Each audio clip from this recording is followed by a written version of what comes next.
So welcome to today's episode of the Total Innovation Podcast. This episode is super exciting for me because it's a long-standing friend of Wazoku who's joining us. She's an advisor on challenge-driven innovation, the co-author of the Corporate Explorer field book. She's currently driving corporate exploration and innovation at Lloyds Banking Group. And as I've said, she's a long-term friend of Wazoku's. So very much welcome, Bea Schofield. Well, thank you for having me. So, Bea, it's been a busy week, hey? We were just catching up before this recording. For folk that don't know you, and they really should check you out. There aren't many that have trodden so many different sides of this innovation conundrum. Can you just set the scene a little bit? Tell people a bit about you. I gave that high level introduction, but tell them about Sure. Be the innovator.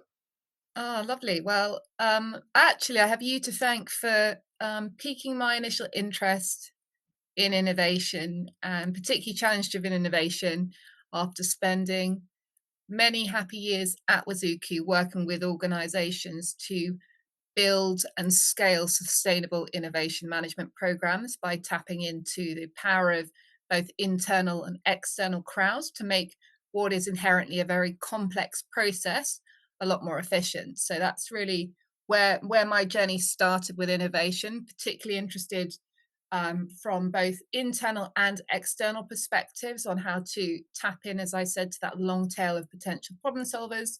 And for the past, I think, coming up to 16 months in-house doing the job within a central innovation team, sitting within CTO, to actually help build that muscle and support the organization specifically focused on the insurance, pensions, and investment business, but also how do we identify important problems to solve? How do we get into a process of running short experiments to be able to prove if there's something there? Can it if there's something? And in parallel to that, help to build really the architecture to enable more innovation at scale versus just thinking, which often a lot of leaders do, that you say innovate and it just happens magically. So yeah, a few But things that I do. you've taken the leap from the dark side to the light side, or maybe it's the other way around. Who It's the other way knows? around. The other way around. And I'm sure there's a million and one lessons from Mm-hmm, both sides of that, right? Which could probably be another podcast all unto mm-hmm, itself. There's a there's a million things you and I could talk about. The purpose of this podcast is to try and go as deep as we can with sort of practical advice on quite a close thematic, right? Like this is such mm-hmm. a broad topic area, as you've said. I thought, knowing you as I did, that we'd unpack this in a couple of ways and really lean into this, the sort of the trilateral things of your experience around your background with us and challenge driven innovation, the book that you were part of helping to write last year, which I know was quite an achievement and also has landed very well in the market, and your role now at Lloyd's, and start to think about this. So you've got this role within the CTO's office, right, which Mm-hmm. sounds very much like a centralized function. So can you Mm-hmm. talk to us a little bit around that and what your experience is on something that I know you and I threw around a lot, the other side of the fence of this constant challenge and dance of centralized versus decentralized innovation.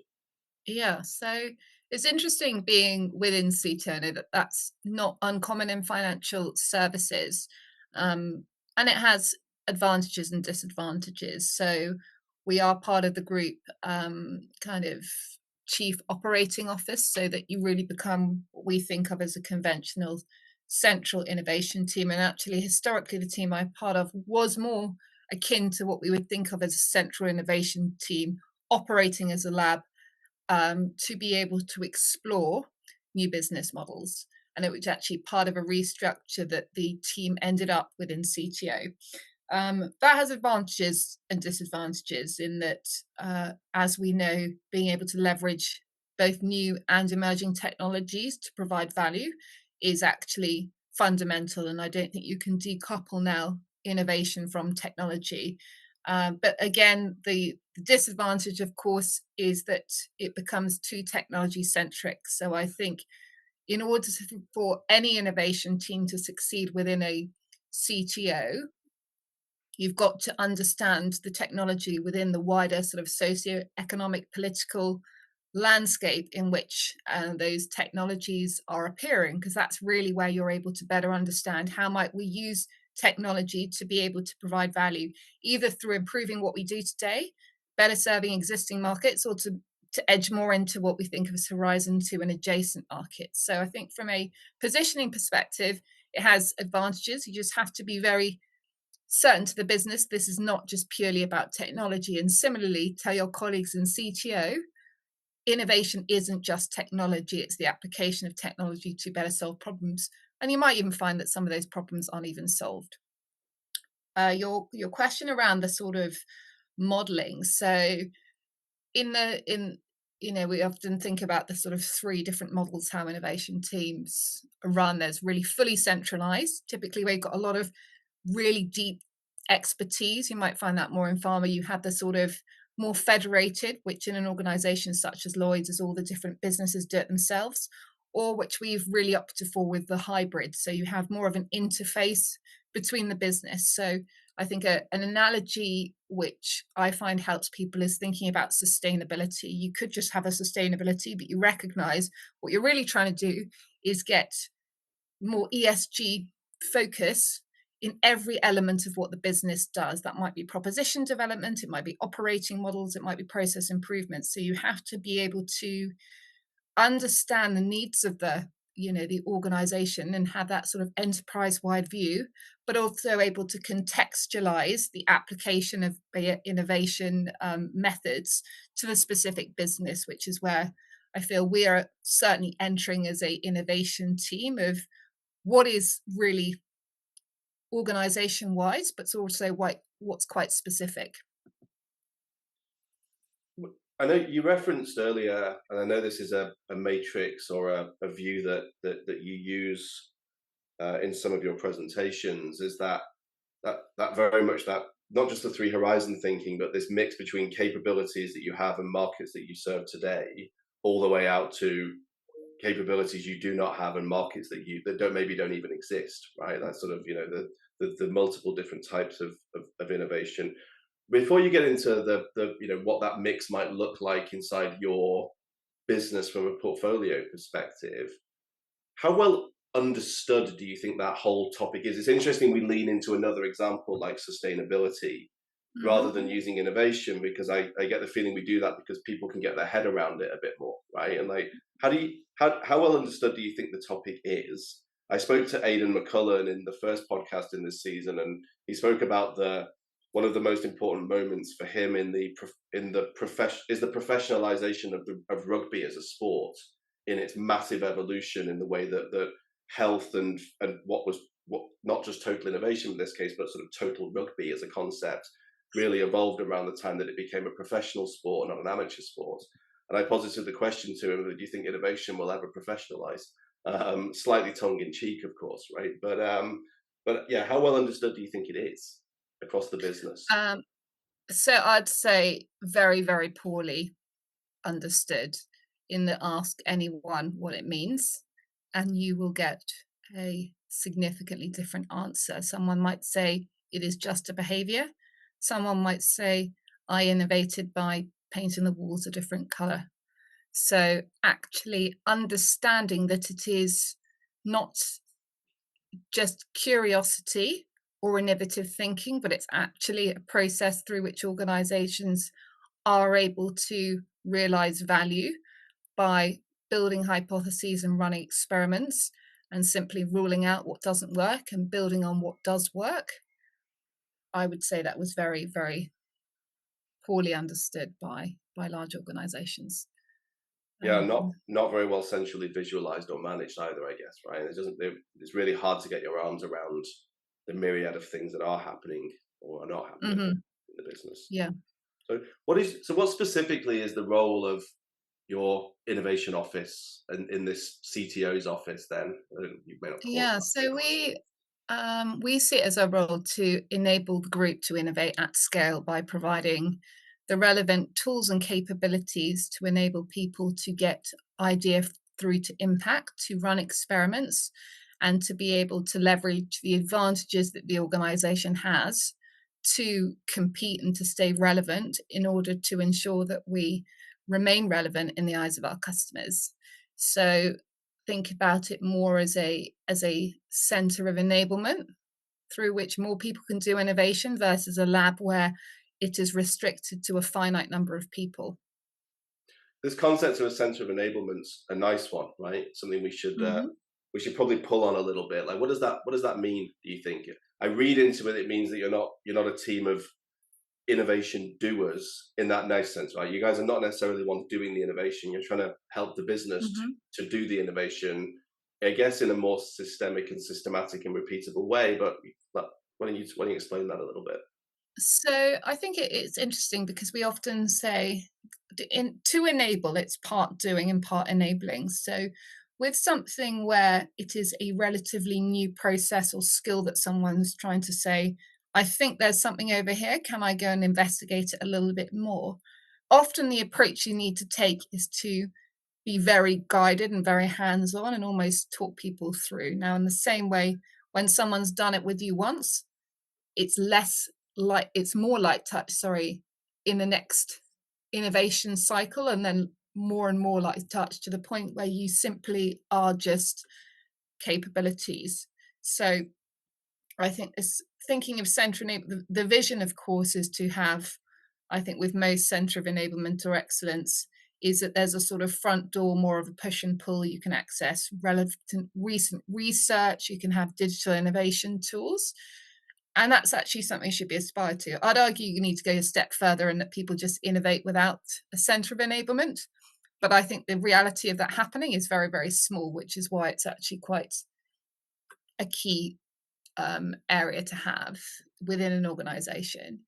Um, so I think that's sort of a view as to what it is and how it should work, and that you actually need to be within that context, have a really good foot into the outside world of innovation management, because you're that's always changing as well. So you need to be able to have that foot in and say, what should we be thinking about as innovation management people in order to ensure our business can innovate better?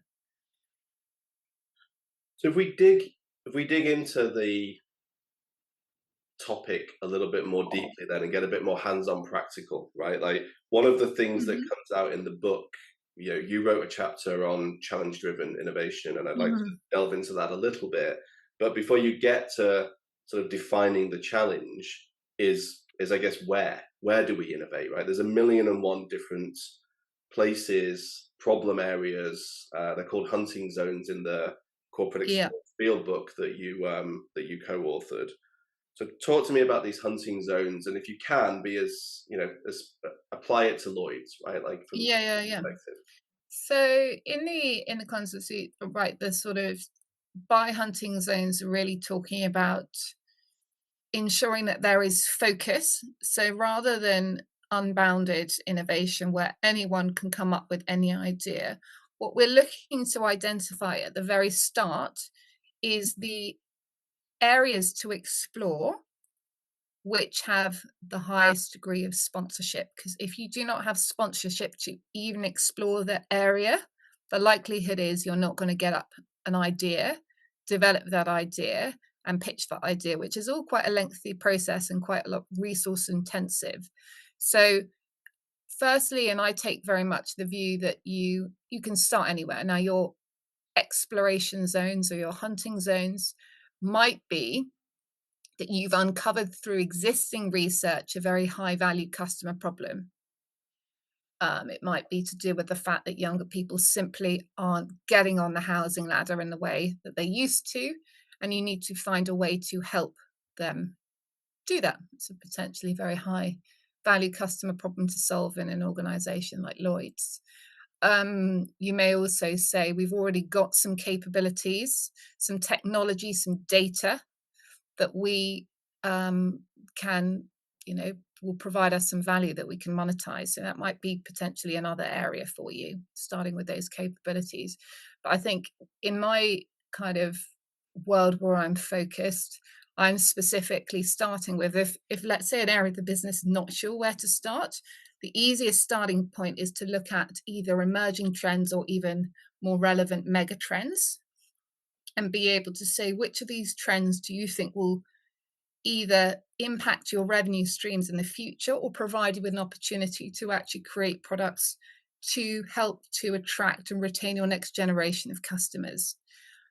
So, depending on the type of business you're looking at, it might be very relevant to Gen Z and actually what behaviors, traits are we seeing? What are the needs and emerging needs of that particular potential customer base that we will need to meet in order to ensure that they actually, um, you know, don't just go and join another neobank in reality. And then I think the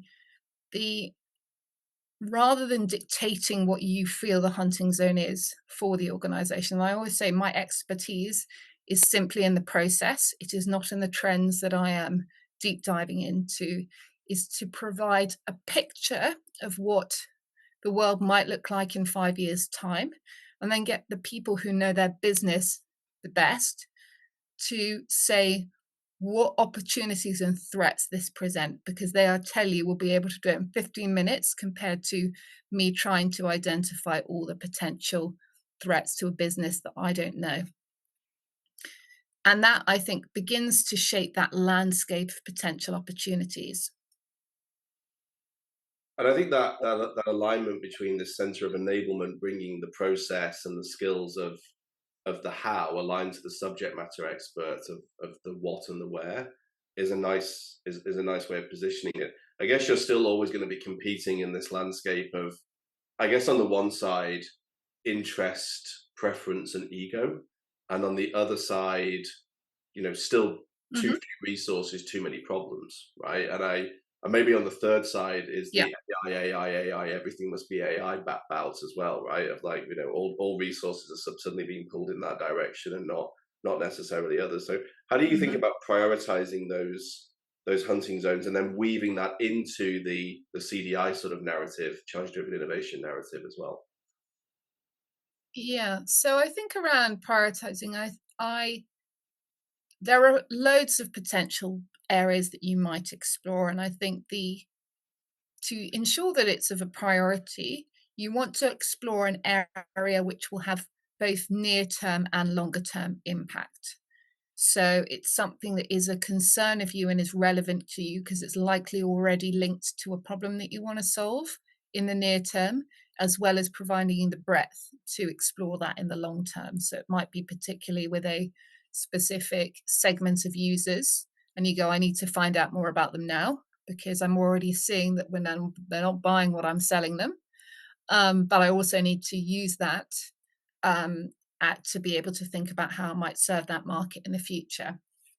And really, from a CDI perspective, is if you were to look at the hunting zones, I think once you've identified a mega trend or a problem that you want to explore, that really is the goal or opportunity area that sits at the front part of the CDI process. And then what you need to be able to do is identify the challenge areas that sit within that broader macro trend. So that really ensures that you could be, let's say, dealing with the sandwich generation of parents who are perhaps stuck, dealing with, helping to support elderly parents who've got kids that are still living at home well into their 20s. And there might be several challenge areas within that particular, how do we help this particular group of people? Might be on a challenge related to that, might be, are we providing them enough, might they need in-house care support for their aging parents? How might we retrofit their houses as people move in and out? Those are all different challenges that sit within those. And I think you need to take that prioritization and say, what is the particular problem? And let's kick the tires and see if there's anything here. And beyond tech and beyond digital as well, are you seeing, or would you say that most of the type of work that's happening is still very tech and digital? So I think with at least, and I learned this at the Innovators Conference last week, is probably the most sold out sessions are always how are we using generative AI either as part of our innovation process or to be able to better serve existing markets. So that seems to be what people are predominantly talking about from a technology perspective. But again, that's just focused on the technology piece. If you go into the business, the likelihood is the business is beginning to explore um, areas more incremental in nature and using those technologies. And what I'm, you know, getting tired of hearing is Gen AI is the solution. What's the problem? Because I think they've completely done it the wrong way around. Is we have to be really good at understanding what the specific problems are and breaking those down into experiments, and then say what is the technology, because guarantee most of the time it is not generative AI.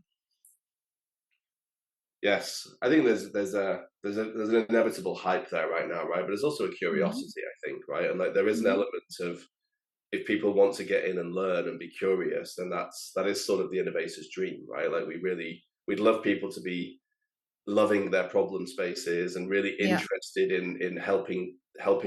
If AI can help to really frame that bit rather than race into the solution, then Mm-hmm. fantastic. Actually, I think that really will unlock Yeah. more value as we go forward. What is your philosophy on the role of AI in innovation? Then I think we can't dodge it too much. And what's the No, I position think internally on it? um but the no, it's interesting. And actually I believe in looking at all the different use cases, how innovation teams are using it as more of a co-pilot. So how might we generate ideas? How might we help to reduce the amount of time doing the least interesting part, namely the desk research? um, are interesting use cases of it. What again, though, and I think this applies as much to innovation teams as business teams who are looking to use generative AI, is pick one or two things and run proper experiments. There are potentially a million things you could use, ways you could use it in the innovation process, but start with the problem. What is the most labor intensive? Where do you feel your creativity is being drained? Then potentially use it as a means of helping with that innovation process, and actually maybe even use it as an opportunity to get your business areas actually using Gen AI when they're learning to innovate, because that again might help them adopt the process by saying, look, it's not all just hours and hours and hours. You can actually use this emerging technology to solve your emerging business problem in order to create or even create sort of emerging products for your future markets. There are lots of different ways, but as I say, don't focus specifically just on the technology. One of the I'm going to slowly bring us towards a close because I respect your Mhm. time on this as well. One of the things that we constantly used to talk about when you were on this side of the fence, and now I'm very Mhm. fascinated on how you think about it on that side of the fence, is you spoke about the path to value earlier, right? So what are the what are the metrics here, right? We're seeing innovation teams often very frustrated, often struggle. This is one of those economic cycles now where some innovation teams are being pushed to prove value or being shrunk or disbanded. Feels like there's a strong investment in this center of enablement and innovation across the business you're working in. But how should we be thinking about measuring the value creation here, and Yeah. how do you think about it internally? So there's a when I often say, which I start most presentations with new, and I use a very perhaps overly generic Jeff Bezos, which says, why is Amazon as good as it is? Why is it as innovative as it is? And everyone says always the same answer, say, oh, it's got, understand its customers. And actually it's quoted as saying, if you dramatically increase the number of experiments you do, the likelihood is you will dramatically increase the new innovations you produce. And I think that people fail, they say new innovations produced equals ROI versus that metric, which is absolutely critical, that I believe comes before it, is, can I see an increase in the amount of experiments that we're doing? Because if we know that it's a 15 to 1 for a new product, what am I actually looking at first? And where teams as mine such as struggle is you apply very traditional ROI metrics to innovation versus saying, let's just think about increasing the number of experiments. And then you know that if you have to increase the number of experiments, people have to be aware of what even experimentation is. I actually sometimes find that easier, explore and experiment than innovation, for that reason. ultimately, though, there does need to be a value creation, I guess, right? And that you've spoken a little bit about blending the near term priority of I've got a problem today Mhm. linked to a broader term macro thematic, and I guess to a degree that can lend you into a value creation if I Yeah, solve something towards a longer term something. But those horizons are they're difficult, right? We're very trained today in quarterly performance metrics and everything else, and obviously innovation runs counter to that. But there is a value yeah. that has to come eventually, I guess. And actually that's a good point, is where if people, particularly when you're looking as one of the potentially other area, I think this is the fourth one, is attractive markets. It's very easy to generate interest in what you're trying to explore by showing market size today and expected growth. You do not have to look far to find those predicted growth. You don't need to have a license to a pitch book.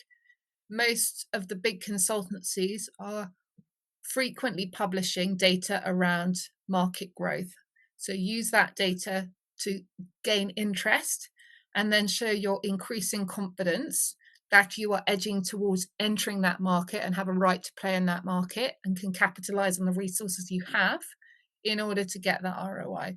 But I can't say it's easy. I feel it's where 90% of all our time is spent, is trying to convince someone that this is a valuable activity. And I don't see that going away anytime soon, although I wish it was.